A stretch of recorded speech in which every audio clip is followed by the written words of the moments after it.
आज हमारी इस भगवत गीता कक्षा का अंतिम दिन है और हम पहले ये श्लोक पढ़ेंगे, समझने का प्रयास करेंगे। उसके बाद हम प्रश्न उत्तर और आगे की जो जानकारी है उसके बारे में चर्चा करेंगे। कृपा करके ध्यानपूर्वक श्रवण कीजिए। जो भी होस्ट है उनसे निवेदन है कि कृपा करके वो बाकी भक्तों को म्यूट कर दें। Abhinav Prabhu, in case you happen to be the host, please mute everyone else. Okay. It's done, Prabhuji. Thanks, Ashish. आपको मेरी आवाज स्पष्ट रूप से आ रही है? आवाज आ रही है? ओके। अपनी बुद्धि से शुद्ध होकर तथा धैर्यपूर्वक मन को वश में करते हुए इंद्रिय तृप्ति के विषयों का त्याग कर राग तथा द्वेष से मुक्त होकर जो व्यक्ति एकांत स्थान में वास करता है, जो थोड़ा खाता है, जो अपने शरीर मन तथा वाणी को वश में रखता है, जो सदैव समाधि में रहता है तथा पूर्णतया विरक्त, मिथ्या अहंकार, मिथ्या शक्ति, मिथ्या गर्व, काम, क्रोध तथा भौतिक वस्तुओं के संग्रह से मुक्त है, जो मिथ्या स्वामित्व की भावना से रहित तथा शांत है, वह निश्चय ही आत्म साक्षात्कार के पद को प्राप्त होता है। कल जहां हमने चीजों को छोड़ा था, वो जो धरातल था वो ये था कि 3 गुण को एक आईना या कांच बनाकर हर सोच या विचार को भगवान ने उसके माध्यम से निकलते हुए हमको दिखाया कि अगर तमोगुण से निकलेगा तो ऐसे छलकेगा, अगर रजोगुण से निकलेगा तो ऐसे दिखेगा, और अगर सतोगुण से छलकेगा तो ऐसे दिखेगा। तो ऐसा लगता है कि व्यक्ति को सतोगुण में स्थित हो जाना चाहिए, परंतु भगवान सतोगुण की भी यहाँ पर संस्तुति यानी उसका अनुमोदन नहीं करते हैं। भगवान ये नहीं कहते हैं कि सतोगुण में स्थित हो जाना चाहिए। तमो से रजो बेहतर है, रजो से सतो बेहतर है, परंतु यहाँ बार बार वो स्थित प्रज्ञ व्यक्ति की बात करते हैं। स्थित प्रज्ञ व्यक्ति वो है जिसमें ये सारे गुण पाए जाते हैं। तो श्रील प्रभुपाद एक उदाहरण से समझाते हैं कि सतोगुण ठीक उसी तरह से है कि आप एयरपोर्ट पहुंच गए परंतु हवाई जहाज मिस हो गया। आप एयरपोर्ट पहुंच चुके हैं लेकिन आप फ्लाइट में नहीं बैठे, ऐसे सतोगुण हो जाता है। मतलब सतोगुण का जो फल है उससे भक्ति सरल हो जाती है। थका हुआ शरीर नहीं है तो भक्ति अच्छे से करेगा। ज्ञान, दान, तपस्या ये चीजें करी हुई हैं तो मन शुद्ध हुआ होगा, ऐसा मन ठाकुर जी की सेवा में चला जाएगा। तो सतोगुण वो सरलतम धरातल है जहां भक्ति आसानी से होती है, परंतु सतोगुण अपने आप में पर्याप्त नहीं है, सफिशिएंट नहीं है। ये डिजायरेबल है कि ऐसा होना चाहिए, परंतु कई बार ऐसा देखने में आता है कि रजोगुण में स्थित व्यक्ति भी, जिसमें अर्जुन शामिल है, भक्ति के लायक है, परंतु उनको फिर परिश्रम ज्यादा लगता है। कैसे लगता है कि हमने पढ़ा कि रजोगुण में जो क्षत्रिय स्वभाव होता है उसमें ईश्वर भाव होता है, मतलब वो लीड करना चाहता है, नेतृत्व की भावना होती है, उदारता की भावना होती है, पलायनवादी नहीं होता, अपलायना श्लोक में शब्द आता है। तो ये जो व्यक्ति है ये जब किसी से भिड़ेगा ना तो ब्राह्मण उस बात को ड्रॉप कर देगा, छोड़ के चला जाएगा। ब्राह्मण को उस चीज से इतना अंतर नहीं पड़ता, क्षत्रिय को पड़ता है। क्षत्रिय के लिए युद्ध छोड़ना संभव नहीं है, पर ऐसा ब्राह्मण के केस में नहीं, ब्राह्मण निकल जाएगा, उसको कुछ नहीं पड़ी है। तो यहाँ स्थित प्रज्ञ व्यक्ति के जितने भी लक्षण बताए ये भगवान ने इस 18वें अध्याय में ही नहीं बताए, ये जगह जगह उन्होंने बताए। जगह जगह। अर्जुन दूसरे श्लोक अध्याय में भी पूछता है, तीसरे में भी पूछता है, 5वें में भी विस्तार से पूछता है। और हम इन सभी जगहों पर समझते हैं कि भगवान बार बार वही चीज दोहराते हैं, जो न सुख और दुख में विचलित नहीं होता, जो मान और अपमान में एक समान रहता है, जो सर्दी और गर्मी में विचलित नहीं होता, जो कंकर पत्थर सोने को एक समान दृष्टि से देखता है। ऐसा व्यक्ति ब्रह्म में स्थित होता है, ऐसा व्यक्ति आत्म साक्षात्कार के पद को स्वतः प्राप्त होता है। तो ये जो लेवल है, इस लेवल पर आना है हमको। तो ये लेवल सतोगुण से नहीं मिलेगा, ये शुद्ध सत्व से मिलेगा। और शुद्ध सत्व जो है वो भक्तों की और भगवान की कृपा से आता है। तो भक्तों की कृपा किस तरह से प्राप्त होती है? भक्तों की कृपा इस तरह से प्राप्त होती है, आपका मीठा बोलना, आपका अच्छा व्यवहार रखना, इससे भक्त खुश तो रहते हैं पर संतुष्ट नहीं रहते। भक्त प्रसन्न होते हैं ऑटोमेटिकली, मन ही मन में बिना बताए, जब वो आपको भक्ति करते हुए देखते हैं, जब वो आपको प्रचार करते हुए देखते हैं, जब वो बहुत अच्छी विग्रह सेवा आपको करते हुए देखते हैं, तो भक्त प्रसन्न होते हैं। प्रसन्न होने का क्या मतलब है? प्रसन्न होते ही उनके मन में ये विचार, अरे वाह कितना अच्छा है, ये जो विचार है ये कृष्ण को आकर्षित कर लेता है कि ओ ये कुछ ऐसा कर रहा है जो मेरे भक्त को पसंद है। तो भगवान एकदम से न्योछावर होकर उस व्यक्ति को कृपा दे देते हैं। आमी तो कंगाल कृष्ण कृष्ण बोली, धाविया तब पाछे पाछे। हे वैष्णव ठाकुर, मैं तो कंगाल हूँ। कंगाल मतलब गरीब नहीं, कंगाल मतलब मेरे में कोई भी अच्छा गुण नहीं है, अच्छे गुणों की गरीबी है मेरे अंदर, है ही नहीं। आमी तो कंगाल, लेकिन मैं क्या कर सकता हूँ? कृष्ण कृष्ण बोली, मैं भगवान कृष्ण का नाम चिल्ला सकता हूँ। धाविया तब पाछे पाछे, मैं आपके पीछे दौड़ता रहूंगा, क्योंकि आपके पास कृष्ण है। तुम्हारे हृदय गोविंद स्थान, गोविंद जो है वो आपके कलेजे में रहते हैं। तो भक्तों से भक्ति आती है, लेकिन ये उनके पैर छूने से या इस तरह से नहीं आती है। इसकी बारीकी को समझिए। उनकी प्रसन्नता आपकी आध्यात्मिक प्रगति में है, इसको समझ के चलिए। तो ये ब्रह्म के बारे में और आत्म साक्षात्कार के बारे में भगवान ने बताया। अब जो भगवान बताने जा रहे हैं उसमें 3 गुणों का वर्णन नहीं आएगा, 3 गुण यहाँ पीछे समाप्त हुए। अब ब्रह्म के वर्णन में आत्म साक्षात्कार के पद पर व्यक्ति में क्या गुण होने चाहिए वो ठाकुर जी ने बताए। अब हम 54वें श्लोक से आगे पढ़ेंगे। जो आत्म संयमी तथा अनासक्त है एवं जो समस्त भौतिक भोगों की परवाह नहीं करता, वह संन्यास के अभ्यास के द्वारा कर्मफल की मुक्ति से सर्वोच्च सिद्ध अवस्था प्राप्त कर सकता है। इसके भी आगे आई एम सॉरी, मुझे लगा वापिस कैसे मैं पढ़ गया। 54th वर्ष, 54वां श्लोक, 18वां अध्याय। इस प्रकार जो दिव्य पद पर स्थित है वह तुरंत परब्रह्म का अनुभव करता है। आप जब रूटीन की लाइफ में ये परवाह नहीं करते कि ये ठीक हुआ या ये ठीक नहीं हुआ, ऐसी आपकी जब स्थिति हो जाती है तब आप परब्रह्म का अनुभव कर पाते हैं और पूर्णतया प्रसन्न हो जाता है। वह न तो कभी शोक करता है, न किसी वस्तु की कामना करता है, वह प्रत्येक जीव पर समभाव रखता है। उस अवस्था में वह मेरी शुद्ध भक्ति को प्राप्त करता है। ब्रह्मभूत प्रसन्न आत्मा न शोचति न कांक्षति, समः सर्वेषु भूतेषु मद भक्ति लभते पराम। मेरी परम भक्ति प्राप्त कर लेता है। सब सारी क्वालिटीज रिपीट हो रही हैं और जितनी बार रिपीट हो रही हैं उतनी बार हमको घबराहट हो रही है,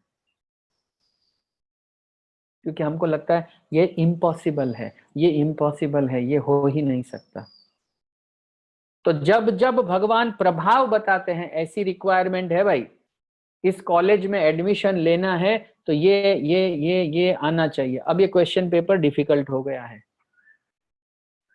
मद भक्ति लब, मेरी भक्ति का लाभ अगर किसी को मिलता है तो समः सर्वेषु भूतेषु, सब जीवों को समान दृष्टि से देखेगा। वो किसकी कामना नहीं करेगा, भौतिक कामना नहीं करेगा ऑटोमेटिकली। तो जब आपको एंजाइटी हो कि आपको धंधे में ग्रोथ क्यों नहीं आई, जब आपको एंजाइटी हो कि आपका स्वास्थ्य, आपकी सुंदरता ये बढ़ क्यों नहीं रहे हैं, तो समझना कि ये भौतिक कामनाएं हैं। तो ऐसी भौतिक कामनाओं से ब्रह्म बोध नहीं होता। जो ब्रह्म में स्थित है, ब्रह्म भूत प्रसन्न आत्मा, वो प्रसन्न है। फिर न शोचती, दुख नहीं मनाता है, न कांक्षती, इच्छा भी नहीं करता है। समः, सबके लिए, सर्वभूतेषु, जितने भी जीव हैं, मद भक्ति, मेरी भक्ति, लभते, परम लाभ प्राप्त करता है वो। ऐसा 55वां श्लोक देखिए। जय हो। अब सुंदरतम श्लोक हैं पूरी भगवत गीता के, अपने लाभ के लिए पढ़िए। केवल भक्ति से मुझ भगवान को यथा रूप में जाना जा सकता है। जब मनुष्य ऐसी भक्ति से मेरे पूर्ण भावनामृत में होता है तो वह वैकुंठ जगत में प्रवेश कर सकता है। एकदम से सरल करते हैं, एकदम से कठिन बना देते हैं। अभी बोले ये होना चाहिए, ये होना चाहिए, ये होना चाहिए, ये होना चाहिए, और फिर तक से हटे और बोले मेरी भावना से अगर वो भावित है, स्वभावना भावित नहीं है, कृष्ण भावना भावित अगर वो है तो हो जाएगा काम। तो ये सारे लक्षण उसमें प्रकट हो जाएंगे। आप फिर से बारीकी पर ध्यान रखना। रिक्वायरमेंट, क्वेश्चन पेपर कितना टफ है, ये सिलेबस को देखकर और क्वेश्चन की टाइप को देखकर घबराने की जरूरत नहीं है। पीछे के पीछे सीखने की टेक्निक दे रहे हैं। भक्त्या माम अभिजानाति, केवल भक्ति के द्वारा मुझे जाना जा सकता है, वो साफ साफ बता रहे हैं यहाँ पर। तो हमको फिर उनकी भक्ति करनी है। अगला देखें। मेरा शुद्ध भक्त मेरे संरक्षण में समस्त प्रकार के कार्यों में संलग्न रहकर भी मेरी कृपा से नित्य तथा अविनाशी धाम को प्राप्त होता है। सब कुछ छोड़ देने के लिए फिर से मना कर रहे हैं। कर्म करके कर्म का फल त्यागना कर्म को प्रारंभ नहीं करने की अपेक्षा श्रेष्ठ है। उसी सिद्धांत को बताते हैं। लेकिन हमारे लिए यहाँ पर खुशी की बात है, मेरे भक्त मेरी दैवीय प्रकृति के संरक्षण में रहते हैं। आप जानते हैं ये दैवीय प्रकृति कौन सी है? ये दैवीय प्रकृति है जब आप भक्ति प्रारंभ करते हैं ना, तब से ये चार्ज ले लेती है। माया देवी से ये आपके कर्मों का अकाउंट ले लेती है, और फिर आपको हो सकता था 3 साल बाद तकलीफ आनी थी, आपको 2 दिन बाद आ जाती है। क्योंकि जैसे जैसे ये दैवीय प्रकृति चाहती है वैसे वैसे फिर वो आपको मैनेज करती है, आपको ऊपर उठाती है, कृष्ण की तरफ ले जाती है। तो भौतिक प्रकृति और देवीय प्रकृति में से अब आपका अकाउंट जो है वो देवीय प्रकृति के पास चला जाएगा, यदि आप शुद्ध भक्ति में संलग्न होंगे तो। यह भगवान के पर्सनल वादों पर ध्यान दे। मेरे भक्त मेरी देवीय प्रकृति के संरक्षण में रहते हैं। संरक्षण मतलब प्रोटेक्शन में रहते हैं। वो क्या प्रोटेक्शन है? जो भी तेरे में सही है उसकी रक्षा करूंगा, और जो तेरे में कम है उसको मैं पूरा करूंगा। लाइफ इंश्योरेंस कॉर्पोरेशन की पंचलाइन जो है ये वही है जो आपने कई बार सुनी भी होगी। अगला देखिए 56वां श्लोक। आज तो सुंदरतम श्लोकों की बातें हैं, आनंद उठाइए। सारे कार्यों के लिए मुझ पर निर्भर रहो और मेरे संरक्षण में सदा कर्म करो। ऐसी भक्ति में मेरे प्रति पूर्णतया सचेत रहो। ओपनली भगवान कह रहे हैं यहाँ पर, सारे कार्यों के लिए मुझ पर निर्भर रहो। कोरोना कैसे जाएगा, हम सब मिलके कोरोना को भगाएंगे, कोरोना तू भाग क्यों नहीं जाता, सारे कार्यों के लिए मुझ पर निर्भर रहो। कौन ऐसा संसार में है प्रभु जो मुसीबत लेता है? मुसीबत तो एक अलग शब्द है, जो झंझट लेता है। आज आपके परिवार में आपको अगर बच्चे हैं, पत्नी है, और आपको कोई आके कहता है मैं आपकी फैमिली में जुड़ना चाहता हूं, तो आप नहीं जोड़ेंगे, क्योंकि झंझट है, पालना पड़ेगा, बड़ा करना पड़ेगा, ध्यान रखना पड़ेगा, संरक्षण देना पड़ेगा। पर कृष्ण यहाँ इस भगवत गीता में ओपनली कह रहे हैं, सर हर काम के लिए मेरे पे डिपेंड हो जाओ, आ जाओ, आ जाओ, सब लोग आ जाओ, कम आ जाओ, तुम सब मेरे संरक्षण में, मेरी देवीय प्रकृति के संरक्षण में आओ, और हर चीज के लिए मेरे पे डिपेंड रहो। और ऐसी चेतना में सदा कर्म करो। इसका मतलब बारीक है, बहुत बारीक है।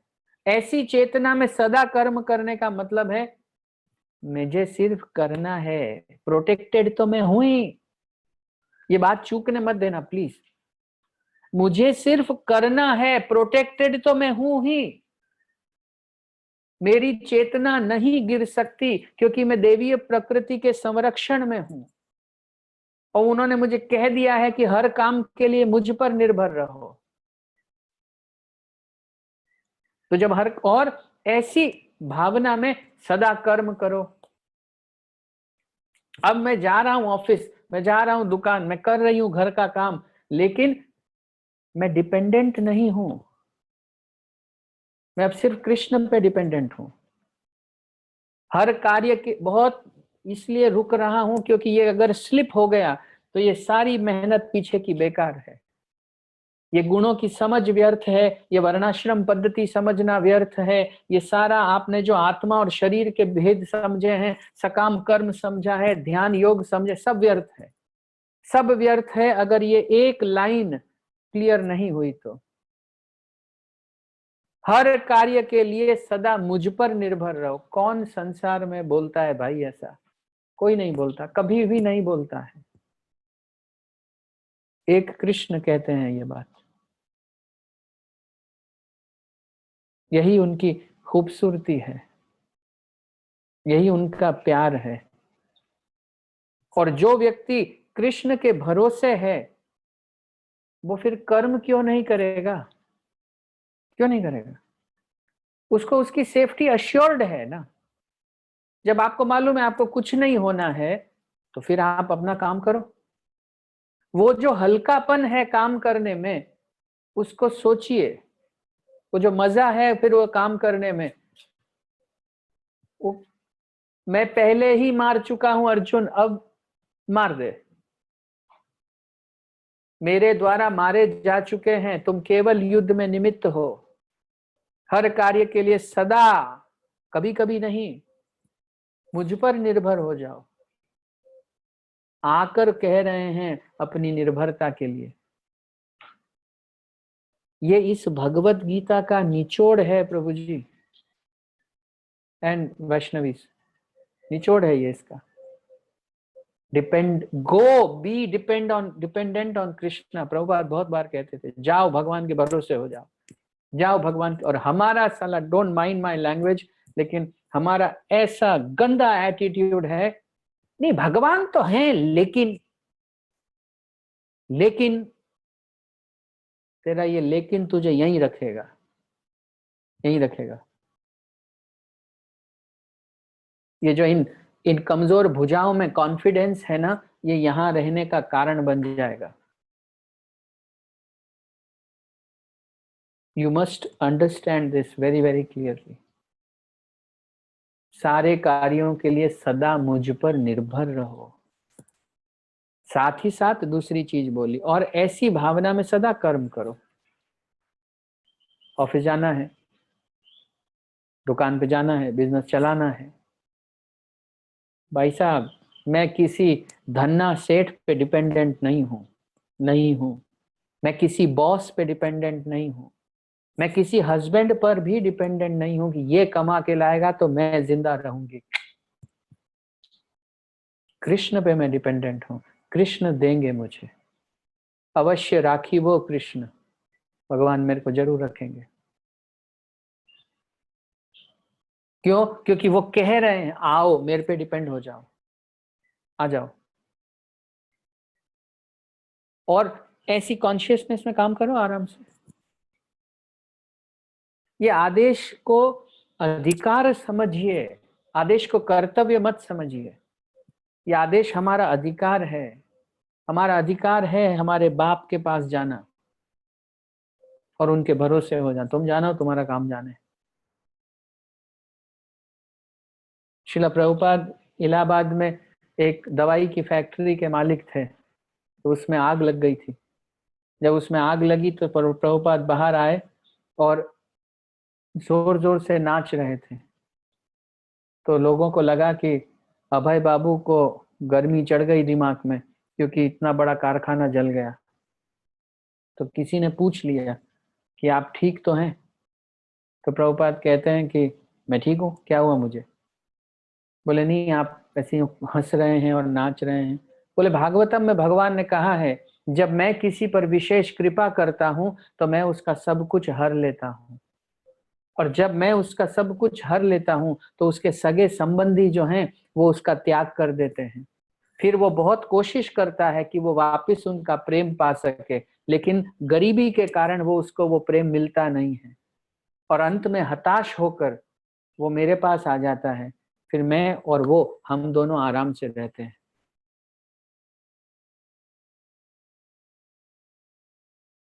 आप भगवान से प्रेम करने आए हैं, चिंता मत कीजिए। भगवान की भावना जो है उसको देखिए। सारे कर्मों के लिए सदा मुझ पर क्यों चिंता है भाई? क्यों है? कोई ईंट चूना जिंदा रखेगी क्या? ये अटक गई दुनिया, पॉज का बटन दब गया एक ही सेकंड के अंदर, और सब घरों में बैठे हैं। कौन किसको रख सकता है? एक ठाकुर जी रखेंगे हमको। ये भगवान खुद कह रहे हैं, यहाँ कोई आपको कॉन्फिडेंस नहीं दिया जा रहा है बिना बात का। सारे कर्मों के लिए सदा मुझ पर निर्भर रहो। सारे मतलब सारे, सारे। मेरी शादी होगी कि नहीं होगी मेरे पे छोड़ना, मेरी नौकरी लगेगी कि नहीं लगेगी मुझ पे छोड़ना, मैं पास होऊंगा कि नहीं होऊंगा मेरे पे छोड़ना। तू जाके सिर्फ काम कर। ये कॉन्शियसनेस ध्यान रखनी है। अगला श्लोक देखिए प्लीज। यदि तुम मुझसे भावना भावित होगे तो मेरी कृपा से तुम बद्ध जीवन के सारे अवरोधों को लांग जाओगे। जय हो। लेकिन यदि तुम मिथ्या अहंकार वश ऐसी चेतना में कर्म नहीं करोगे और मेरी बात नहीं सुनोगे तो तुम विनष्ट हो जाओगे। अब यहाँ पर भी कई जो शब्द हैं वो प्रधान हैं। सबसे पहला शब्द है अवरोध। अवरोध शब्द देखिए, सारे अवरोधों को लांग जाओ। इसका मतलब है तू मेरा भक्त बन गया तो तेरे पे प्रॉब्लम नहीं आएगी, मैंने ये नहीं कहा है। प्रॉब्लम तो आएगी, लेकिन मेरी कृपा से, शब्द देखते रहिए, तेरे सामर्थ्य से नहीं लांगेगा तू उनको, तू मेरी कृपा से लांगेगा। खूबसूरती देखना भगवान के आश्वासन की। पहले बोल रहे हैं हाँ मेरे पे डिपेंड हो, पूरी तरह से डिपेंड हो जा। अगर ऐसा तू हो गया तो भी तेरे तकलीफें आएंगी, लेकिन तू उन तकलीफों को मेरी कृपा से लांगेगा अर्जुन, तेरे सामर्थ्य से नहीं लांगेगा। प्रभुपाद कंफर्म करते हैं एक भीष्म पितामह 30 अर्जुनों को मार सकते थे, लेकिन ऐसा हो नहीं पाया क्योंकि भगवान अर्जुन के साथ थे। मेरी कृपा से तुम सारे अवरोधों को, जहां हार हार हार हार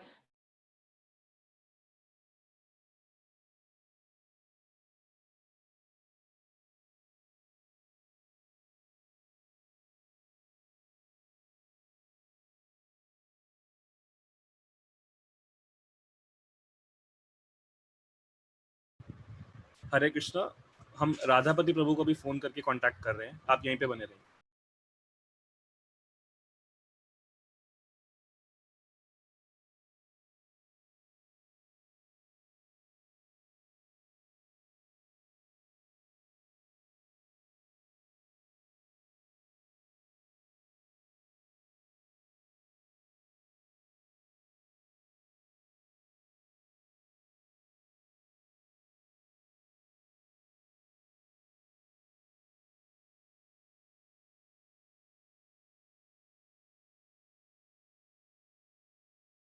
हरे कृष्णा, आई एम सॉरी, एक सेकंड के लिए यहाँ पर बिजली चली गई थी। तो अवरोधों को मेरी कृपा से लांघ जाओगे, ये भाव जो है कि मैं जीतूंगा, और मैं मेरे सामर्थ्य से नहीं जीतूंगा, गजब का भाव है। कुछ करने को बाकी नहीं है, कुछ भी करने को बाकी नहीं है, मतलब चिंता करने को बाकी नहीं है। ये वादे हैं जो ये हमारा इकलौता धन है इस संसार में, ये हमारी इकलौती उम्मीद है कि भगवान ने कहा है सारे कार्यों के लिए मुझ पर निर्भर रहो, और ऐसी चेतना में सदैव मेरे संरक्षण में कर्म करो, काम करो। फिर जब यही डर नहीं है कि तुमको कुछ हो जाएगा, तो फिर तुम कुछ भी कर सकते हो। ये वो अवस्था है जहां तुम भारत के प्रधानमंत्री और अमेरिका के राष्ट्रपति को जाकर कृष्ण भावनामृत का उपदेश दे सकते हो, क्योंकि तुम्हारे पास खोने को कुछ है ही नहीं, यू आर प्रोटेक्टेड। वो जेड सिक्योरिटी में भी प्रोटेक्टेड नहीं है, आप कोई सिक्योरिटी में नहीं हो फिर भी प्रोटेक्टेड हो, क्योंकि ये प्रॉमिस है। यदि तुम मुझसे भावना भावित होगे तो मेरी कृपा से, ये बार बार शब्द ध्यान रखना, मत प्रसादात तरिष्यसि, मेरे प्रसाद से, मेरी कृपा से, तरिष्यसि निकल जाएगा, अवरोधों को लांघ जाएगा। तो टेंशन फ्री रहना है, लेकिन ऑब्स्ट्रक्शंस बहुत आएंगे, अवरोध तो आएंगे आपको, पर भगवान की कृपा आपके पास रहेगी। कब रहेगी? जब आप भगवान की भावना से भावित होंगे। कई लोग पता लगे इस क्लास के बाद जाके अभी चिंता करने की जरूरत नहीं है। तो एक हमारे बॉम्बे में नए अंग्रेज भक्त आए थे, तो कुछ दिन रुके, नए रहे थे, जोश में थे, गए बॉम्बे के ट्रेन में, लोकल ट्रेन में, तो एक ब्रह्मचारी छोड़ने आया, बोले आपको यहाँ से वहां तक जाना है तो आप टिकट ले लीजिए। तो बोले कृष्णा's ट्रेन, कृष्णा's ट्रेन, मतलब कृष्ण की ट्रेन है, क्या टिकट चाहिए। अब उसको ये ज्ञान ठीक से पकड़ में नहीं आया, तो वो ब्रह्मचारी ने समझाने की कोशिश की, भाई फिर भी टिकट तो ले। बोले कृष्णा's ट्रेन। अब वो ब्रह्मचारी भी झुंझला गया, बोले ठीक है ब्रो जी आप चढ़ जाओ। अब उसको अगले 2 स्टेशन बाद धर लिया टीटी ने। अब टीटी ने धरा तो अंग्रेज था, वो घबरा गया, उसने फोन लगाया कि पुलिस वालों ने पकड़ लिया है। तो ब्रह्मचारी भी चंड था, बोले क्या चिंता है प्रभु जी, कृष्णा's जेल, कृष्णा's जेल, जेल भी तो कृष्ण की ही है, जैसे ट्रेन कृष्ण। अगर आप इतने ही कृष्ण भावना भावित हैं तो फिर सब जगह ही कृष्ण है। तो ऐसे मूर्खता प्रदर्शित नहीं करनी है, तो कंडीशन देखते रहनी है, मेरे संरक्षण में कर्म करो, मेरी भावना से भावित हो, तो फिर ये सारे क्वेश्चन, टफ क्वेश्चन जो मैंने दिए हैं, इससे मैं साइड से निकाल लूंगा। मेरी कृपा से तुम इन अवरोधों को लांघ जाओगे। आगे क्या कह रहे हैं? यस, सॉरी,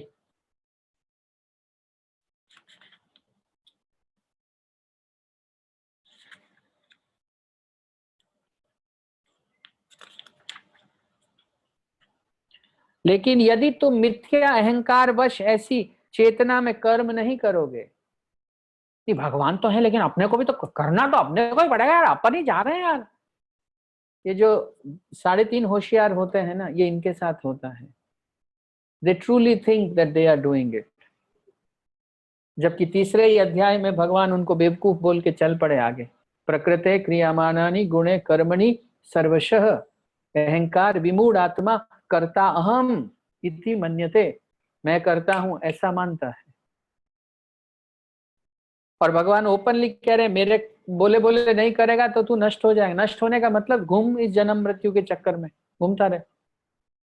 मैं डिस्टर्ब नहीं करूंगा, तू ब्रह्मा के पद तक भी जा सकता है और चींटी भी बन सकता है, तो घूमेगा, इधर ही घूमेगा, लेकिन जन्म मृत्यु जरा व्याधि इन 4 तकलीफों से बाहर नहीं आ पाएगा। नेक्स्ट देखिए, यदि तुम मेरे निर्देशानुसार कर्म नहीं करते और युद्ध में प्रवृत्त नहीं होते हो तो तुम कुमार्ग पर जाओगे, तुम्हें अपने स्वभाववश युद्ध में लगना होगा। अब यहाँ अर्जुन के क्षत्रिय स्वभाव को भगवान याद दिला रहे हैं। तू अभी सोच रहा है कि छोड़ देगा, ये वापिस उकसाएंगे और तू फिर से लड़ने के लिए आएगा, क्योंकि तेरा स्वभाव ऐसा ही है। फिर इस समय तुम मोहवश मेरे निर्देशानुसार कर्म करने से मना कर रहे हो, लेकिन हे कुंती पुत्र, तुम अपने ही स्वभाव से उत्पन्न कर्म द्वारा बाध्य होकर वही सब करोगे। यहां पर आपको एक टेक्निकल अंतर बता रहा हूं, ये थोड़ा बारीक है, इसको आप पकड़ने की कोशिश करिए। जब अर्जुन अपने स्वभाव से बाध्य होकर कर रहा है तो भी युद्ध कर रहा है, जब भगवान के आदेश के अनुसार कर रहा है तो भी युद्ध कर रहा है, तो अल्टीमेटली तो वो युद्ध ही कर रहा है। तो फिर फर्क क्या है? जब वो अपने स्वभाव से कर रहा है तो भी लड़ाई कर रहा है, और जब वो भगवान के कहने पे कर रहा है तो भी तो लड़ाई ही कर रहा है। तो फिर फर्क क्या है? ये ठीक उसी तरह से है जैसे डॉक्टर जो है वो भी चाकू चलाता है शरीर पे, और डाकू जो है वो भी चाकू चलाता है। दोनों एक ही काम कर रहे हैं, लेकिन एक जान ले लेता है और एक जान दे देता है। इससे आपको ये समझना होगा कि काम एक ही है, 2 लोग कर रहे हैं, पर एक यहीं रह जाएगा और दूसरा भगवान के पास चला जाएगा, क्योंकि काम निर्धारित होता है किस चेतना में किया गया, हेतु क्या था उसका। आप आए मंदिर में और आपने चढ़ावा चढ़ाया, और उसके बाद में पुजारी माला लाया और आपके गले में डाली, और आप देख रहे हो कि लोग मुझे देख रहे हैं कि नहीं देख रहे हैं कि मैं कितना महान व्यक्ति हूं, तो आपका ये एक्टिविटी। दूसरा, एक माता जी आई सिंपल सी, चुपचाप एक 10 का नोट गुल्लक में डाली और भगवान को कहीं प्रभु किसी लायक नहीं हूं। अब पैसा आपने भी डाला, पैसा उसने भी डाला, लेकिन उसकी लक्ष्मी ठाकुर जी को प्रसन्न कर गई, आपकी नहीं करेगी। चेतना निर्धारित करती है, एक्टिविटी निर्धारित नहीं करती, चेतना निर्धारित करती है। इस अंतर को कृपा करके हमेशा समझिए, हमेशा समझिए। हम तो रोज सुबह 4:30 उठते हो, अरे उठते हो, वो एक्टिविटी है। कॉन्शियसनेस क्या है उसके पीछे, चेतना क्या है उसके पीछे। हम तो रोज 16 माला का जप बिल्कुल करते हो, लेकिन पूरी करने के लिए कर रहे हो, नहीं करने से वो करना बेहतर है, लेकिन वो करने से उसको क्वालिटी से करना और भी बेहतर है। भक्तों के संग में करना उससे भी बेहतर है। धाम में जाके भक्तों के संग में क्वालिटी से करना और भी बेहतर है। धाम में जाके भक्तों के संग में क्वालिटी से कार्तिक के महीने में करना और भी बेहतर है। धाम में जाके भक्तों के साथ में क्वालिटी से कर रहे हैं और वो भी किसी गुरु के आश्रय में कर रहे हैं, शुद्ध भक्त के, सबसे बेहतर है। ये हमेशा ऐसे बढ़ता जाएगा। तो क्या चेतना है वो निर्धारित करती है, इसको ध्यान रखिएगा। अगला श्लोक देखिए।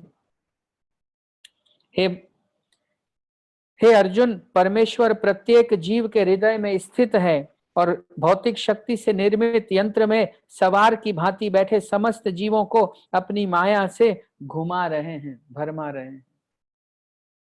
इसको समझना चाहिए, नहीं तो क्या होगा, फिर से आपका अहंकार बीच में आएगा। देखो हमने कहा था ना, करा कराया तो सब भगवान का ही है, यही चक्कर चला रखा है इन्होंने, यही घुमा रहे हैं। क्योंकि हमारा ईगो अभी इतने बड़े बड़े भगवान के शब्दों से दब गया है, तो वो दब के वेट कर रहा है कि बेटा एक दिन तेरा नहीं मेरा नंबर आएगा। अहंकार बहुत अजीब सी चीज होती है प्रभु, वो आपको पता भी नहीं लगने देता, वो वेट करता है वापस मौका आने पर मारने का।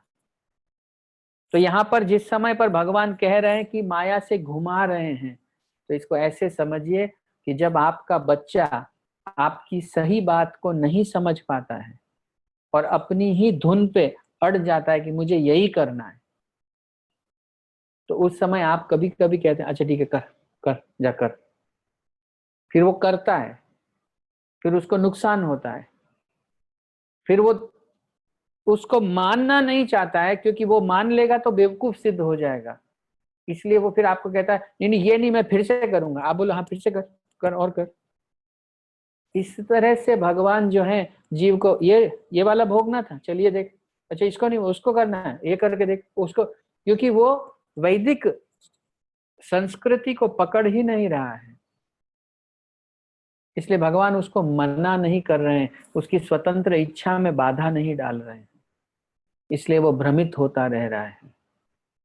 कभी कोई भक्त मिलेगा, भगवान के बारे में प्रशंसा करेगा, उस भक्त की शुद्धि से वो खींचेगा, तब बात बदलेगी। आगे क्या कहते हैं, 62वां श्लोक, हे भारत सब प्रकार से उसी की शरण में जाओ, मतलब हृदय में जो परमात्मा है उनकी शरण में जाओ, उनकी कृपा से तुम परम शांति की तथा परम नित्य धाम को प्राप्त करोगे। आपको हृदय में परमात्मा का कभी कभी चिंतन करना चाहिए कि हे प्रभु मैं कहाँ कहाँ ढूंढ रहा हूँ और आप यहीं बैठे हैं। इसका मतलब ये नहीं कि फिर मंदिर की क्या आवश्यकता है या भक्तों की क्या आवश्यकता है, जब स्वयं भगवान ही मेरे कलेजे में यहीं बैठे हैं। तो सर आप किसी भी चीफ एग्जीक्यूटिव ऑफिसर के ऑफिस में घुस जाओगे, इसका मतलब ये नहीं है कि आप उसके साथ संबंध स्थापित कर लोगे, आपको उसके सेक्रेटरी से अपॉइंटमेंट लेना पड़ेगा। अपॉइंटमेंट लोगे तो वो अपने नीचे वाइस प्रेसिडेंट से और जनरल मैनेजर से पूछेगा ये आदमी कौन है, इसका ट्रैक रिकॉर्ड क्या है, ये हमसे कैसे मिलना चाहता है, इस तरह से। तो जब पूछताछ से पता लगेगा, आपकी रिपोर्ट जाती है, तब हाँ कहते हैं हाँ इसको आने दो। भगवान के जो विग्रह हैं, जिन्हें आप में से कुछ लोग मूर्तियां कहते हैं, जो कि अभिमंत्रित हैं और जिनकी सेवाएं होती हैं, ये पोस्ट ऑफिस है। अगर यहाँ चिट्ठी डालोगे तो कृष्ण के पास जाएगी। ये अभिन्न है ठाकुर जी से, इस चेतना में पूजा करिए। अगला देखिए प्लीज, 63वां श्लोक, इस प्रकार मैंने तुम्हें गुह्यतर ज्ञान, ये सेकंड डिग्री का नॉलेज था, कौन सा, परमात्मा के बारे में, मेरा कहना मान इसके बारे में, मेरी संरक्षण में कार्य कर इसके बाद, ये गुह्यतर था, सेकंड ग्रेड नॉलेज था ये। इस पर पूरी तरह से मनन करो और तब जो चाहो सो करो। ये फिर से अर्जुन को भी वही कहा, परमिशन दी, अब जो तेरे को ठीक लगे वो तू कर। पेरेंट्स भी ऐसे ही बच्चों को कहते हैं, मेरे को बताना था मेरा बता दिया, अब तेरे जो ठीक लगे तू कर। पर जब बच्चे को नुकसान होता है तो पेरेंट भी दुखी होता है, वो भी दुखी होता है। आगे, चूंकि तुम मेरे अत्यंत प्रिय मित्र हो, ये चूंकि शब्द जरूरी है, इंपॉर्टेंट है। और कोई होता तो नहीं बताता अर्जुन, कभी नहीं बताता, लेकिन चूंकि तू मेरा अत्यंत प्रिय मित्र है, अतएव मैं तुम्हें अपना परम आदेश जो सर्वाधिक गुह्य ज्ञान है बता रहा हूं, इससे अपने हित के लिए सुनो। अब फिर से अर्जुन को लास्ट में बोल रहे हैं कि ये इससे ज्यादा छुपा हुआ कुछ नहीं है। तो 9वें अध्याय के अंतिम में भी बोले थे भगवान इसी बात को, और 18वें में आके फिर से अपना परम आदेश दे रहे हैं कि अब तू सुन, तेरे को क्या करना है। मन्मना भव मद्भक्तो मद्याजी माम नमस्कुरु, मामि वेश्यसि सत्यम ते प्रतिजाने प्रियोऽसि में। आप सब भी अपनी अपनी भगवत गीता में जोर से इसको पढ़िए प्लीज। सदैव मेरा चिंतन करो, मेरे भक्त बनो, मेरी पूजा करो और मुझे नमस्कार करो, इस प्रकार तुम निश्चित रूप से मेरे पास आओगे। मैं तुम्हें वचन देता हूं क्योंकि तुम मेरे परम प्रिय मित्र हो। हमको अपने मन को भगवान में लगाना पड़ेगा। जब आप नमस्कार करते हैं तो ईगो में अकड़ होती है, नमस्कार में लचीलापन होता है, नमस्कार में व्यक्ति झुक जाता है। तो यहाँ नमस्कार फिजिकली तो करना ही करना है, पर हर बार जब हम किसी को प्रणाम करते हैं मतलब हम ओवरवेल्म हो जाते हैं, मतलब हम ऐसे हो जाते हैं कि बाप रे ये इतने महान है बॉस, मैं झुकता हूं आपके सामने। भगवान उस फीलिंग की बात कर रहे हैं। हम कहते हैं हम सलाम ठोकते हैं सर आपको, वाह, भगवान उसकी बात कर रहे हैं। तो मनमना भव मद भक्ता, मन को मेरे में लगा, मुझे नमस्कार कर। मध्या जी मम नमस्कुरु, ये करना है हमको। ये पूरी भगवत गीता में कितना घुमाया है, सांस को ऐसे भौहों के बीच में कर्म कर, मेरे को अर्पण कर, शरीर आत्मा का भेद कर, 3 गुणों की समझ रख, सब कुछ बोले हैं। पर परम आदेश जब बताया तो ये बताया, मन मना भव मद भक्ता। बाकी भी आदेश हैं लेकिन बाकी परम आदेश नहीं है। परम आदेश ये है, 18वां अध्याय 65वां श्लोक भगवान का हमको आदेश है।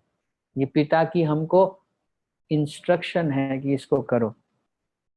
अब 66वां श्लोक देखिए, समस्त प्रकार के कर्मों का परित्याग करो और मेरी शरण में आओ, मैं समस्त पापों से तुम्हारा उद्धार कर दूंगा, डरो मत। इसको बार बार सुनने से रटने से नहीं होगा, इसमें टेक्निकल एस्पेक्ट ये है कि जैसे ही मैं कोई धर्म त्यागूंगा उतनी शरण मुझे कृष्ण की प्राप्त हो जाएगी। ये टेक्निकल हिस्सा है।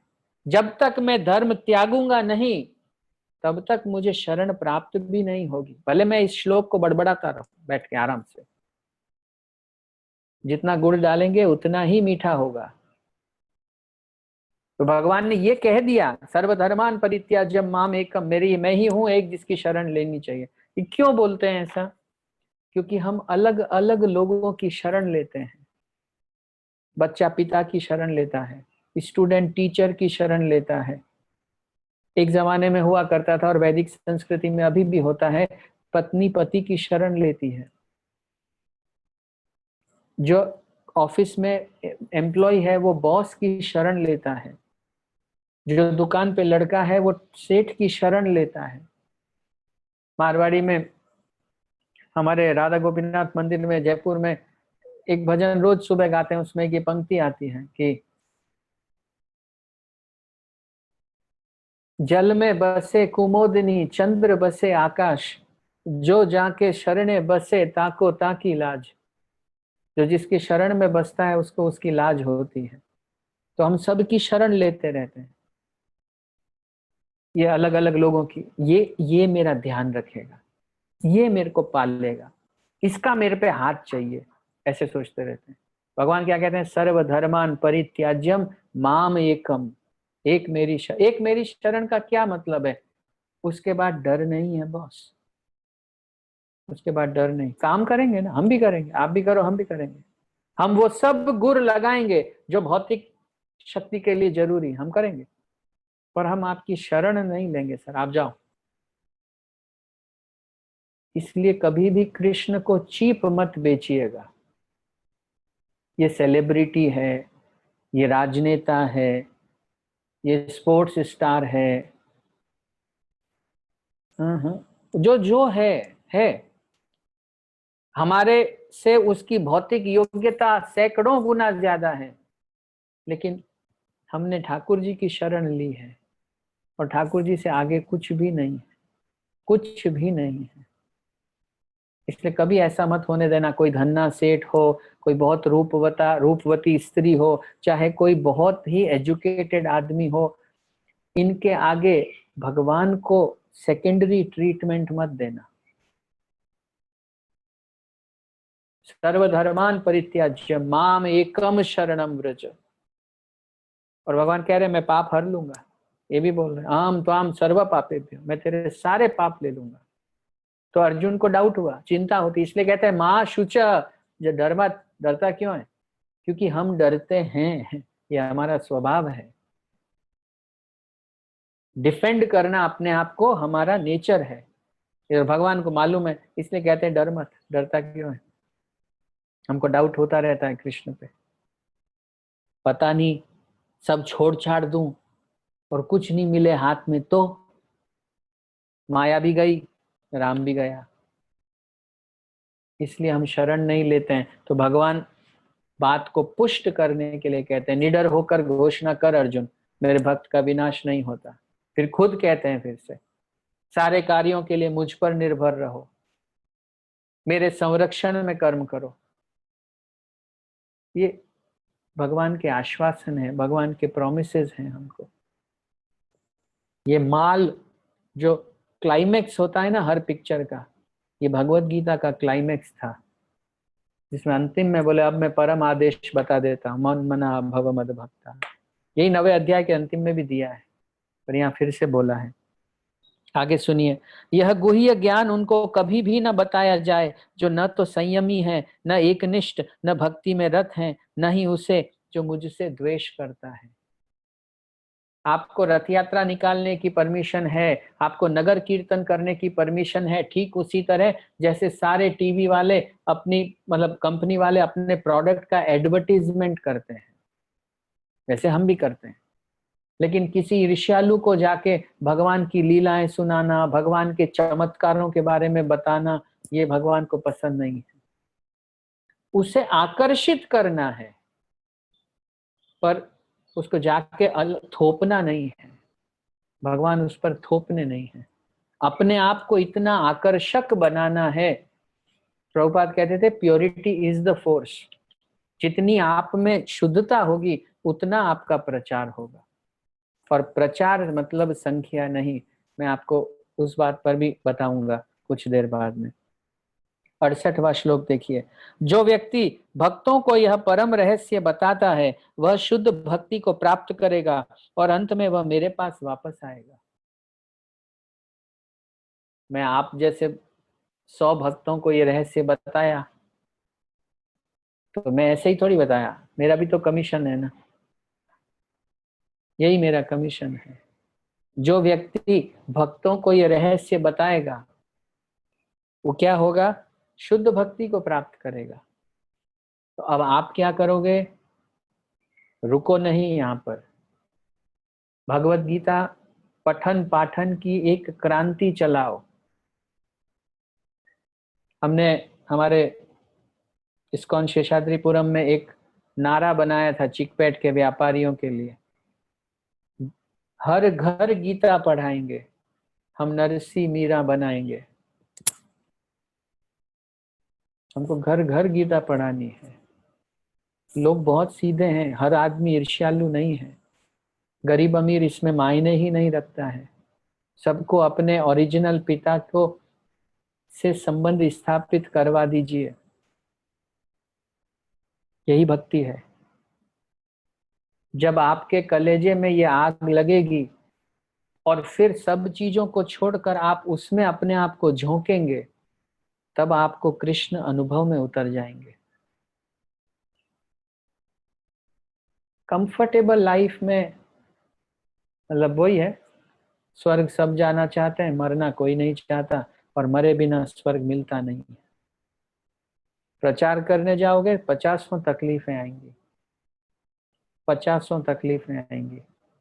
इसलिए अलग से, हे प्रभु आप कष्ट दीजिए मुझे, वैसे ही क्या कम कष्ट है, कहाँ प्रचार करेंगे। इसलिए प्रभुपाद कहते हैं प्रचार ही सार है।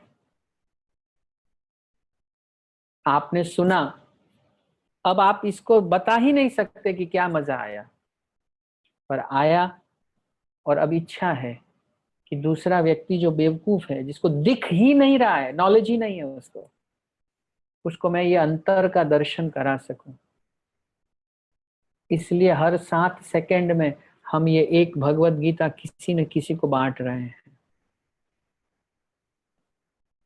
कभी तो कोई पढ़ेगा, जो पढ़ेगा वो कृष्ण की तरफ चल लेगा। आगे देखिए, इस संसार में उसकी अपेक्षा कोई अन्य सेवक न तो मुझे अधिक प्रिय है और न कभी होगा। 18वां अध्याय 69वां श्लोक। जो प्रचार करता है उससे अधिक अच्छा भगवान को कोई नहीं लगता। क्यों बताया ऐसा? जो शास्त्र अध्ययन भी करते हैं, लोग दान भी देते हैं, लोग तपस्या भी करते हैं, सारी चीजें अलग अलग करते हैं, लेकिन इन सब में जो मेरे ज्ञान को दूसरे को देता है वो मेरे को सबसे ज्यादा अच्छा लगता है। ये चीज 12वें अध्याय में नहीं बोली, 12वें अध्याय में बोला हमेशा मेरे पे सोचता रहता है, वो मुझे अतिशय प्रिय है। लेकिन यहाँ जब बोले तो उसके जैसा न पहले कोई लगा ना आगे कोई लगेगा, वो बहुत अच्छा लगता है मुझे। तो जब आप घर पर हैं और आलस कर रहे हैं और प्रचार नहीं कर रहे हैं तो ये लाइफ ग्लोरियस नहीं है। प्रभुपाद कहते थे मैं क्षत्रिय की तरह युद्ध के मैदान में मरना चाहता हूँ, यानी मैं प्रचार करते करते मरना चाहता हूँ। अंतिम समय था, मतलब इतने वीक थे कि सिर्फ आंख और मुंह खोल सकते थे, पानी भी एक एक बूंद करके डालना पड़ता था, इतने कमजोर थे। लेकिन उस समय भी एक भक्त भागवतम सुना रहा था और एक भक्त डिक्टाफोन लेके खड़ा था।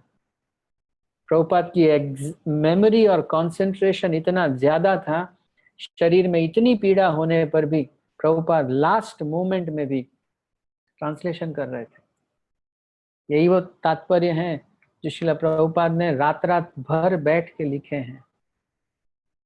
9 बजे सोते थे, 12 बजे उठते थे, फिर 12 बजे से 4:30 बजे तक लिखते थे, उसके बाद 16 माला करते थे। और ये 80 साल की उम्र में करते थे, क्योंकि कलेजे में आग लगी हुई थी कि पूरे संसार को कृष्ण दे दूंगा। ऐसे ही क्रांतियां नहीं आती हैं प्रभु, चाहे भौतिक क्रांति हो चाहे आध्यात्मिक क्रांति हो। प्रभुपाद का कलेजा देखिए। प्रभुपाद कह के गए कि मेरी किताबें 10,000 वर्षों तक लॉ बुक्स की तरह काम करेंगी, जब भी कोई आध्यात्मिक पथ की ओर आएगा तब। जगत गुरु श्रील प्रभुपाद की जय। और मैं घोषित करता हूं, भगवान खुद घोषणा करते हैं, जो हमारे इस पवित्र संवाद का अध्ययन करता है, यानी आप और मैं, वह अपनी बुद्धि से मेरी पूजा करता है। अब आपने समझने की कोशिश करना चालू कर दी। अब आपको स्थूल शरीर, सूक्ष्म शरीर और कारण शरीर पता है। अब आपको कर्म भी पता है, आपको प्रकृति भी पता है, आपको काल भी पता है, आपको आत्मा भी पता है और आपको परमात्मा भी पता है।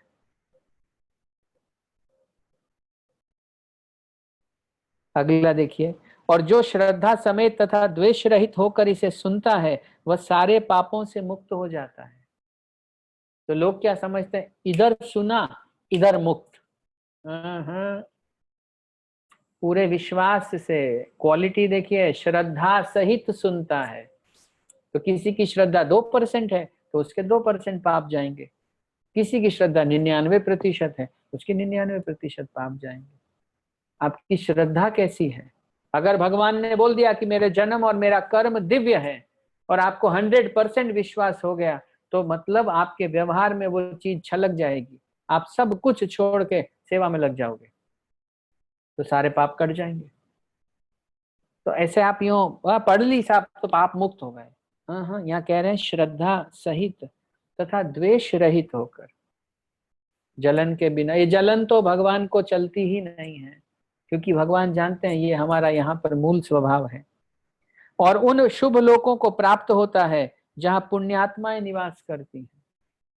फिर आप ऐसे लोगों के, जब आप डाकू हो तो डाकुओं का संग मिलेगा, जब आप देवता हो तो देवताओं का संग मिलेगा। ऐसे ही जब आप भगवत परायण हो रहे हो तो भगवत भक्तों का संग मिलेगा।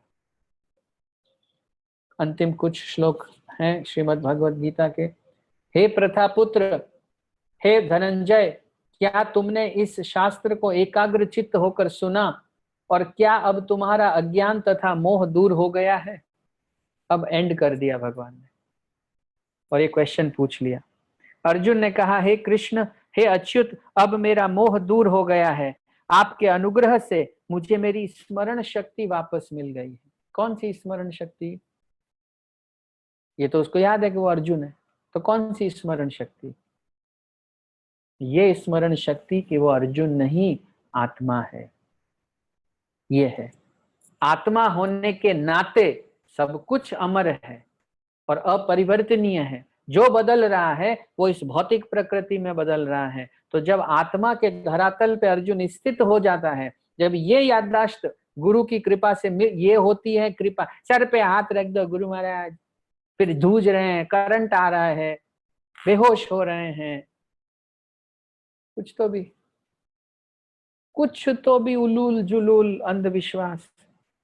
अरे आप सिद्धियों के चक्कर में क्यों पड़ रहे हो? किसी के सर पे आ गए, आपके हाथ रख दिया, चक्कर आ गए, फिर क्या हो गया उससे? आपको शरीर और आत्मा का अंतर समझ में आ गया? आपको अविचलित भक्ति प्राप्त हो गई भगवान की? क्या आप शरीर छोड़ते समय गारंटी से कह सकते हैं कि कृष्ण का स्मरण रहेगा? गुरु की कृपा इसमें फलित होती है, गुरु की कृपा इन बेवकूफियों में फलित थोड़ी ना होती है। इन चीजों का भी ध्यान रखिए। आशीष मतलब गुरु की शक्ति हृदय में जाती है तो तत्व भक्ति का समझ में आ जाता है। यह है शक्ति। एक बार पीसी सरकार चला गया शिला प्रभुपाद के पास। अब मीटिंग हुई, पीसी सरकार जादूगर था। अब वो कभी प्रभुपाद के जेब से ये निकाले, कभी ऐसे निकाले, प्रभुपाद बैठे रहे। फिर पीसी सरकार ने कहा, स्वामी जी आप भी तो कुछ जादू दिखाइए। तो शिला प्रभुपाद ने कहा, भाई मुझे तो जादू नहीं आते, मुझे सिर्फ एक ही जादू आता है। बोले वो क्या? तो प्रभुपाद ने अपने अंग्रेज शिष्यों को दिखाते हुए कहा कि मैं मलीचों को ब्राह्मण बना सकता हूं, तुम बना सकते हो क्या? वो शर्मिंदा हो गया। शक्ति ये है, ये शक्ति होती है। किसी में आपके प्रचार से व्यवहार में परिवर्तन आ जाए, इससे बड़ी कोई शक्ति नहीं है, कोई शक्ति नहीं। क्योंकि आदमी आपके कहे अनुसार चल पड़े, ये बहुत मुश्किल है, विशेषकर जब उसको भक्ति की ओर आना हो। क्योंकि आप जब भक्ति में आएंगे तो आपका भौतिक जीवन बर्बाद हो जाएगा। मतलब नौकरी चली जाएगी, हाँ, स्वास्थ्य चले जाएगा, हाँ, आपकी इन सब में से आसक्ति चली जाएगी। आगे देखिए, अब मैं संशय रहित तथा दृढ़ हूं और आपके आदेश अनुसार कर्म करने के लिए तैयार हूं। अब अर्जुन रेडी है, तो आगे क्या करेगा? संजय ने कहा, इस प्रकार मैंने कृष्ण तथा अर्जुन इन दोनों महापुरुषों की वार्ता सुनी। संजय ने भी सुनी और यह संदेश इतना अद्भुत है कि मेरे शरीर में रोमांच हो रहा है। कितने विस्तार से, कितने प्यार से, अलग अलग तरीकों से बार बार रिपीट करते हुए भगवान ने अर्जुन को ये दिव्य ज्ञान दिया। व्यास की कृपा से मैंने यह परम शुद्ध बातें साक्षात योगेश्वर कृष्ण के मुख से अर्जुन के प्रति कही जाती हुई सुनी। व्यासदेव ने दी थी यह दिव्य दृष्टि संजय को। हे राजन, जब मैं कृष्ण तथा अर्जुन के मध्य हुई इस आश्चर्यजनक तथा पवित्र बातों का वार्ता का बारंबार स्मरण करता हूं तो प्रतिक्षण खुशी से गदगद हो उठता हूं। अब आप लोग भी जब इन बातों का स्मरण करेंगे कि हमारी भगवत गीता डेली सीरीज हुई थी जिसमें हमने ये चीजों के बारे में सीखा था, जाना था, तो आपको कृष्ण के प्रति प्रेम चलेगा। हे राजन, भगवान कृष्ण के अद्भुत रूप का स्मरण करते ही मैं अधिक आश्चर्यचकित होता हूं और पुनः पुनः हर्षित होता हूं। अंतिम श्लोक भगवत गीता का, जहां योगेश्वर कृष्ण है और जहां परम धनुर्धर अर्जुन है, वहीं ऐश्वर्य, विजय, अलौकिक शक्ति तथा नीति भी निश्चित रूप से रहती है, ऐसा मेरा मत है।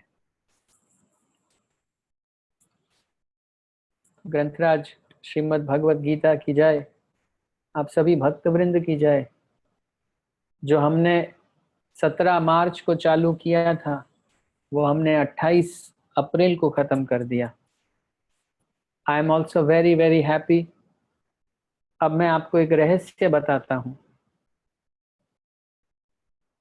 ये शक्ति जो है, जो आपके हृदय में जाकर रोपित हुई है, इसका सीक्रेट क्या है। और कथाकार, जो व्यावसायिक कथाकार होते हैं, उनमें और हम जो ये कथा करते हैं, इसमें अंतर क्या है। तो आप पहली बात ये समझिए, ये जो भगवत गीता पाठ हुआ, इससे लोगों ने जप करना चालू किया। मेरे पास कई भक्तों के फोन आए जो पहले नहीं करते थे, उन्होंने हरि का नाम लेना प्रारंभ किया। उन्होंने इस भगवत गीता को सिस्टमैटिकली पढ़ना प्रारंभ किया। वो आने वाले कई दिनों तक इस अच्छी महसूसियत के साथ रहेंगे कि ओ, हमने ताजा ताजा भगवत गीता सुनी है। कोई म्यूजिक नहीं था मेरे पास में, कोई बांसुरी, कोई हारमोनियम, नथिंग नथिंग। लेकिन चैतन्य महाप्रभु की परंपरा में श्रील प्रभुपाद ने जो भगवत गीता यथारूप लिखी, मैं उसको आपको एज इट इज सुना दिया। तो जो आप तक पहुंचा है वो कृपा पहुंची है। अब डिपेंड आप पर करता है, आप इस पात्र में छेद रखेंगे तो ये कृपा वहां से निकल जाएगी, और अगर आप इस कृपा को आगे बढ़ाएंगे तो ये कृपा और आपको आनंद देगी।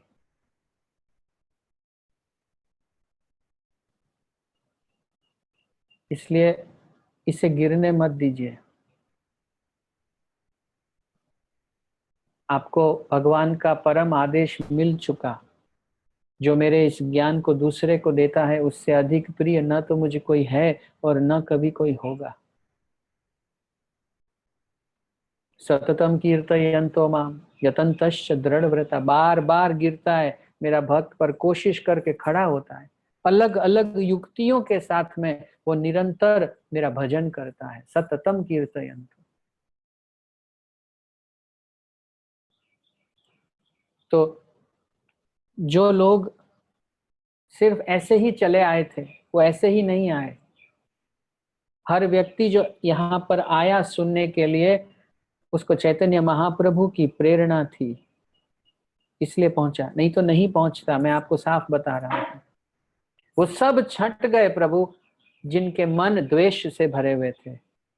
वो भी छट गए जो लापरवाह थे।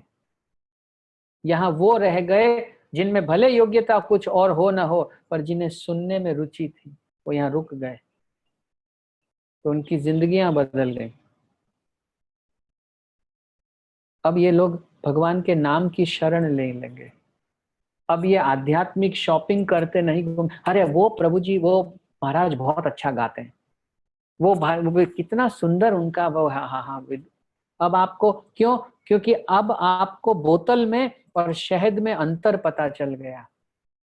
बोतल और पैकेजिंग में वो चीज नहीं है, शुद्धा शहद से खत्म होती है, और वो शहद इस भगवत गीता के अंदर छुपा पड़ा है, बॉटल्स में नहीं है। वो शहद शिला प्रभुपाद के पास है और आप उसको ले रहे हैं। सो कुछ बातों को अब ध्यान रखिए, मैं फिर आगे के जो अनाउंसमेंट्स हैं वो करूंगा।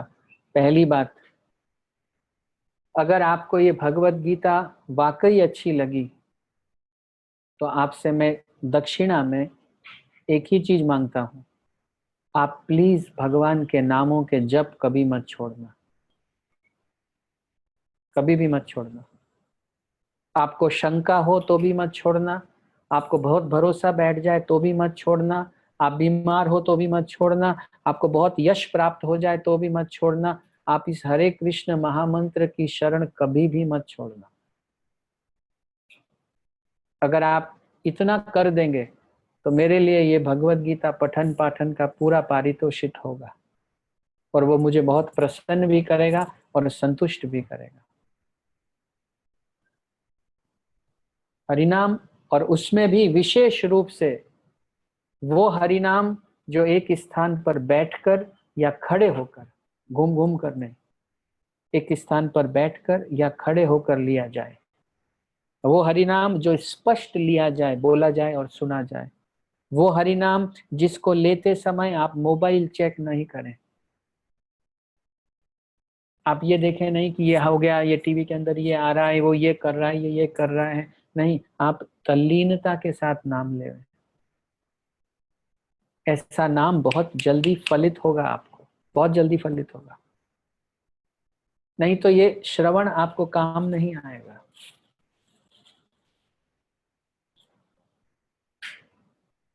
कली काले नाम रूपे कृष्ण अवतार, भगवान का अवतार हुआ है इन नामों के रूप में, इसलिए आपको ये नाम लेने ही चाहिए।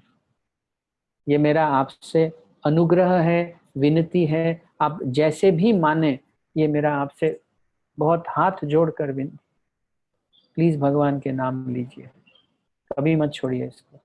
दूसरी चीज, आगे जाते हुए इधर उधर ये टीवी चैनल, वो टीवी चैनल, अभी आप छोटे हैं, भक्ति में आप छोटे हैं, तो आप मुझे और किसी व्यक्ति पर संसार में भरोसा हो चाहे न हो, लेकिन मुझे श्रीला प्रभुपाद पर अखंड भरोसा है, अखंड भरोसा है। उनकी उंगली पकड़ लीजिए, वो आपको भवसागर पार करा सकते हैं। इकलौते प्रभुपाद असंख्य ब्रह्मांडों के असंख्य जीवों को तार सकते हैं।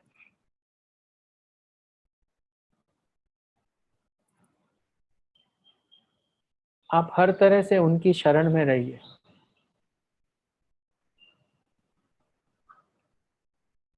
आप कभी नहीं गिरेंगे।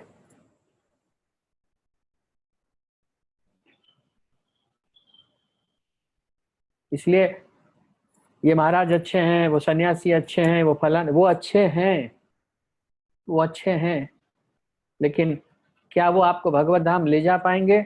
गारंटी नहीं है, गारंटी नहीं है। चैतन्य महाप्रभु कह कर गए, मेरे अवतार के बाद में मेरा सेनापति भक्त आएगा, वो मेरे नाम को हर जगह लेके जाएगा, और वो पश्चिम में देशों में लेके जाएगा उन यवनों और मल्लीचों के लिए जो यहां से इस सिद्धांत को त्याग कर चले गए।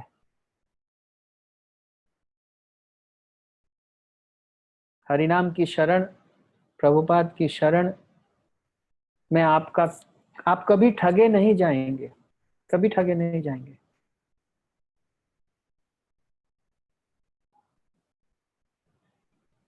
डोनेशंस एक एक्टिविटी है प्रभु, खत्म हो गया मामला।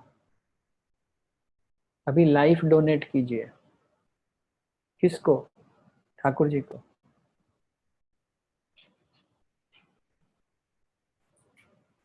ये रोमांच जो महसूस होता है, मैं जानता हूं कि आप में से जो डिवोटीज पहली बार बने हैं, उनको पहले कभी नहीं होता था।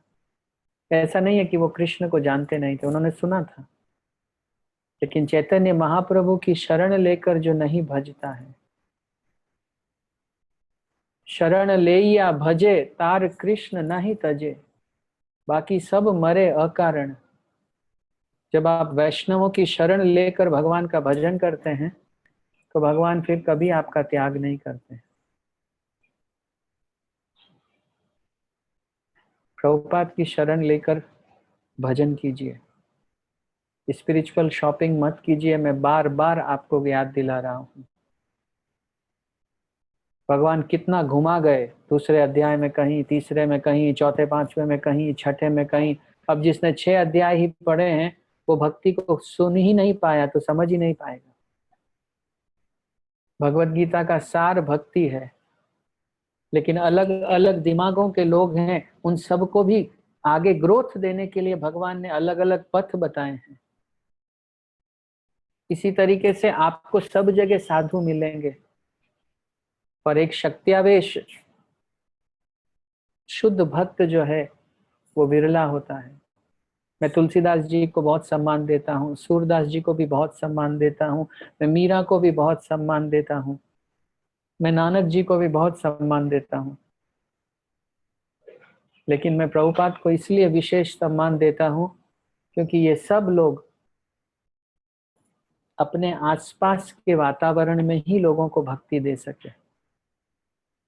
श्रील प्रभुपाद जगत गुरु कहे जाते हैं, और जगत गुरु का मतलब है जो जगत को तारता हो। तो उन्होंने जगत को तारा। पहली चीज हरि नाम जपिएगा, उसको मत छोड़िएगा। दूसरी चीज प्रभुपाद की शरण का मतलब है श्रील प्रभुपाद की पुस्तकों का अध्ययन, और अध्ययन मतलब नॉवेल की तरह नहीं, नियमित अध्ययन। आधा घंटा ले लीजिए और रोज पढ़िए। प्रभुपाद की उंगली पकड़ के चलिए, आप भवसागर निकल जाएंगे, मैं बता रहा हूं आपको। ये मैं आपको आश्वासन देता हूं पूरी तरह से। बाकी सब बेकार है, टोटल कुछ भी मनगढ़ंत नहीं है। तीसरी चीज, जो भी भक्त नए हैं और जो चाहते हैं कि वो मुझसे शुरुआत में जुड़ कर रहे हैं, तो वो इस चैट में डाल सकते हैं। और इसमें ये जो वरिष्ठ भक्त और लीडर्स हैं, इनको मैं नहीं कह रहा हूँ, नहीं तो पता लगे वो अपना नाम डाल दें। आपको मैं महीने में 2 बार 15-15 मिनट के लिए पर्सनल टाइम दूंगा। मैं शुरुआत में ही समय देता हूँ। जब आपकी भक्ति प्रारंभ होकर आगे हो जाती है तो मेरे को आपको किसी काउंसलर को पकड़ा देना है। वो काउंसलर फिर आपकी भक्ति ट्रैक करता रहेगा। तो शुरुआत में 3 महीने के या 6 महीने के लिए मैं चाहता हूं कि मैं आपको माला के विषय में, आप क्या पढ़ रहे हैं उस विषय में, आपके क्या रियलाइजेशंस हो रहे हैं उस विषय में मैं आपको बताऊं। तो जिन जिन भक्तों को लगता है कि उन्हें मुझसे अभी काउंसलिंग लेनी चाहिए, क्योंकि बाद में जो लीडर्स हैं मेरे पास में, भक्ति वृक्षा लीडर्स हैं, उनको मैं पास ऑन कर दूंगा। तो आप इस चैट बॉक्स में डालिए कि प्रभु जी हमको आपसे व्यक्तिगत गाइडेंस चाहिए कुछ समय के लिए, ताकि हम फिर इस पथ पर आगे चल पाए। कई भक्तों के प्रश्न आए थे, अब आगे क्या होगा? आगे ये होगा कि 2 दिन के लिए मैं छुट्टी चाहता हूँ। तो आप कृपा करके कल और परसों के लिए मुझे छुट्टी दीजिए, क्योंकि मैं जिस दिन आया था उस दिन से कथा चल रही है और मेरे बच्चे मेरी जान को खा रहे हैं। सो ये एक चीज। हम 1, 2 और 3 मई को, अब मैं क्या बताऊं, इतनी मीठी है भक्ति कि हमने अभी गुड़ छोड़ा है और हलवा तैयार है। तो नरसिंह चतुर्दशी आ रही है और संसार में लोगों को भय का बड़ा भय रहता है। डर सबको लगता है, डर के आगे कोई जीत वीत नहीं है, डर के आगे और डर है। तो इसलिए मैं भय पर एक सेमिनार करूंगा 1, 2 और 3 मई को। तो ये भी रजिस्ट्रेशन बेस्ड सेमिनार रहेगा। ऑफ कोर्स कोई चार्जेस नहीं है, लेकिन मैं रजिस्ट्रेशन इसलिए कराता हूँ ताकि सीरियस लोग ही पहुंचे। यहाँ मतलब ऐसा इधर उधर का मामला नहीं चाहिए। तो इसका टॉपिक ही यही रहेगा कि भय का सबसे अच्छा समाधान। और इसमें मैं आपको मटेरियल वर्ल्ड में डर लगने के अनेकों कारण और डर से किस तरह से मटेरियल वर्ल्ड में, भौतिक जगत में क्या क्या उपाय लोग करते हैं, वो बताकर फिर मैं आपको बताऊंगा कि किस तरह आध्यात्मिक जीवन जो है उसमें डर का विनाश संभव है। तो ये हम करेंगे। और 4, 5 ये 2 दिन हम प्रहलाद महाराज की प्रार्थनाओं को पढ़ेंगे। 6 तारीख को हम एक 3 घंटे का नरसिम्हा अनुष्ठान करेंगे, जिसमें नरसिम्ह देव के 108 नामों को हम सब एक साथ जपेंगे और फिर नरसिंह कवच पढ़ेंगे। तो इस तरह हमारा ये उत्सव रहेगा 6 मई तक। तो ये 1 मई से चालू होगा। टाइमिंग इसकी 4 से 5:30 ही रहेगी 5 दिन। छठे दिन जो है हम सुबह करेंगे 10 बजे से 1 बजे तक 3 घंटे का एक नरसिम्ह कथा स्पेशल सीरीज वो रहेगी। सीरीज नहीं, एक स्पेशल टेलीकास्ट होगी। और उसके बाद में मैं भागवतम का 1st कैंटो, प्रथम स्कंद आप सब भक्तों के लिए प्रारंभ करूंगा। जब जब ये स्पेशल सेमिनार होंगे तब तब उस दिन भागवतम की कथा नहीं होगी। तो 3 सेमिनार इस महीने में होंगे। ये पहला सेमिनार है।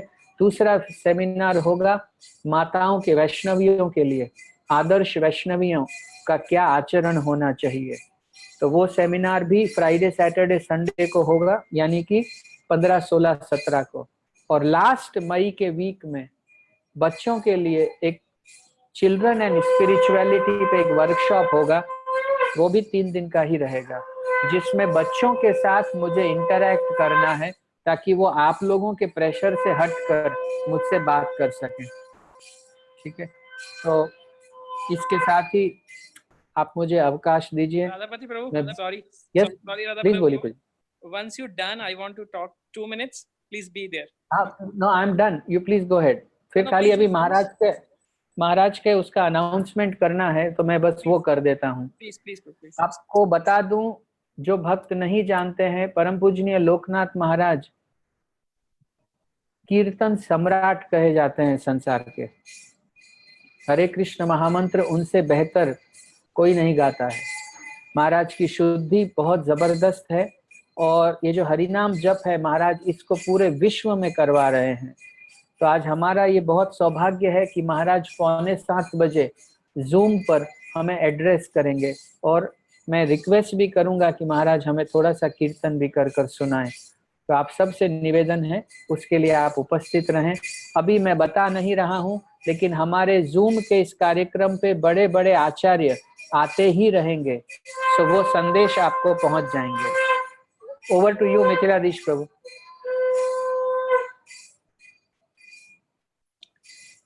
हरे कृष्ण प्रभु। यस मिथिलाधीश प्रभु, प्लीज अब आप बोलिए।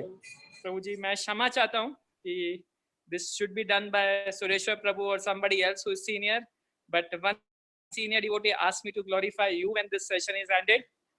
Unfortunately, he is not here. तो मैं, प्रभु आपको आवाज आ रही है? मुझे आ रही है, अब इसकी आवश्यकता नहीं है, सो मैं इसको रख रहा हूँ। नहीं, प्लीज प्लीज प्रभु, प्लीज एक मिनट। एक्चुअली मैं सभी भक्तों की तरफ से आपका धन्यवाद प्रेषित करता हूँ। लेट्स ऑल थैंक प्रभु। हम लोगों को अच्छे मित्र आसानी से मिल जाते हैं, बट एक बहुत मुश्किल होता है, और जो हमें अच्छा मार्गदर्शन दे और इस जन्म मृत्यु जरा व्याधि के चक्कर से बाहर निकाले। हम लोग सब भगवान से जुड़े हैं, कहीं ना कहीं भगवान से कनेक्टेड थे, बट उससे हम द्वेष करके यहाँ नीचे आए और जन्म मृत्यु जरा व्याधि के चक्कर में फंस गए और इस भौतिक संसार में जुड़ गए। हमें एक ऐसा ही भक्त चाहिए जो हमें इस चीजों से दूर करे और भगवान के प्रति लगाए।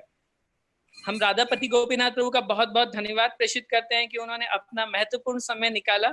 ऑब्वियसली घर पे हैं, बच्चों के साथ में बहुत कम समय देते हैं, हमारे साथ में बैंगलोर में हर समय बिजी रहते हैं।